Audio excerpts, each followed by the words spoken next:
Today we're going to talk about the reasons that we silence ourselves when we're going through a healing journey. If you are new to my channel, my name is Kim, and I am so glad that you decided to take a stop by. I talk about all things healing, life coaching, personal growth, self-development. And so let's continue. So I don't know if you can relate to this, but when I was in therapy and working with a life coach, I did not tell anyone.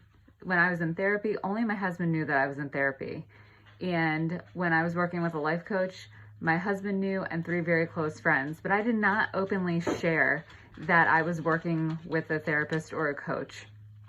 And one of the reasons is because I didn't want anyone to know, because I thought that they would look down on me and judge me and criticize me for needing professional help to manage my mental health at that time.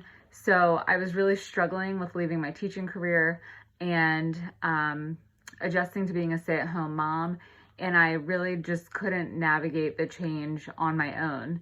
And so I decided to go see a therapist, and my husband thought it was a great idea because I just really wasn't myself, but I couldn't bring myself to tell anyone else because I didn't know what they would say. I didn't want them to criticize me or judge me.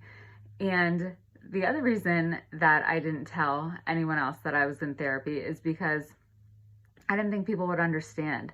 So from the outside looking in, it looked like I had the best life ever. I had a wonderful husband who was supportive of me in my decision to leave my teaching career and just take some time off to figure things out.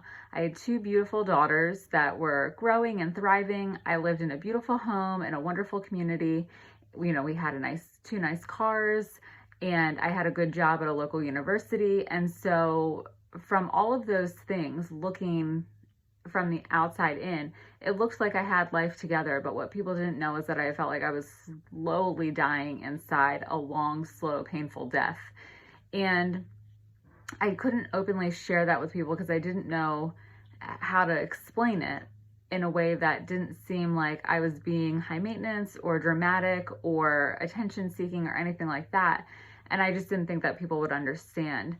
And then the last reason that I didn't openly share with people was that I thought I was going to lose friendships or family members, because when I was a teenager going through the struggle of being in an abusive relationship, a lot of my family members and friends disowned me and cut off communication completely. And I didn't really know if that would happen again, especially because as I went through my therapy journey, I learned that really the struggle wasn't necessarily losing my teaching career and adjusting to stay-at-home mom life.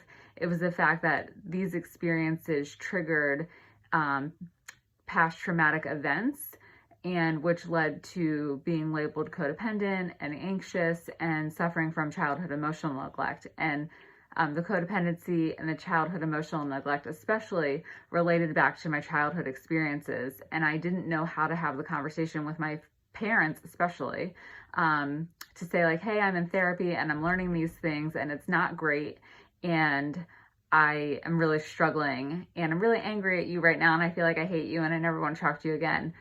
And holding on to that anger and the sadness and the feeling of being bitter. And so that was another reason I didn't share openly, is because I didn't know if the people in my family or my friendships would continue to still have a relationship with me, because there is so much stigma around mental health issues and needing help. And I will say at this point, I feel like the stigma is less, but it's still definitely there on some level. And I just didn't know what the reaction would be from the people in my life. And so I'm not saying that you have to stand on the rooftop or stand at the top of a mountain and scream, hey, I'm in therapy, or hey, I'm working with a life coach. You don't need to do that, because ultimately it's not everyone's business. But the reason I share this is because it is okay to tell people that you feel like you can trust, because it's so important to have a support system when you're going through the experience of going through therapy or working with a life coach, because it can be lonely, it can be exhausting, it can be frustrating. And I really took the burden on myself of feeling all those things and really continuing to keep them closed off and not sharing with people what I was experiencing. And I feel like if I had been open and honest and shared like, hey, I'm struggling right now, I'm going through therapy, I'm trying to work on things, it would have given my family and friends an inside scoop, so to speak. It would have given them perspective as to why I was feeling and behaving the way that I was and why I came across miserable. And so it's really helpful to have that support system, but also so that you can know that you're not alone, because chances are friends and family are having struggles too, and they also want someone to connect with them in that way so they know that they're not going through it alone. So really the three reasons that people tend to not share that they're having a healing journey with a therapist or a coach is because they're worried about being criticized, they're worried about being misunderstood, and they're worried about losing close people in their lives. And I think ultimately at the end of the day, we all want to be seen and heard and understood. And so being vulnerable to share this experience and to share what you're going through can oftentimes lead to feeling like you are misunderstood, you're not heard, and you're not seen by people that you might really want to be seen and heard from more than ever in that moment. So if you are going through a healing journey, just know that I hear you, I see you, and I understand you. And so comment below if you can relate. Don't forget to subscribe, and thanks so much for tuning in.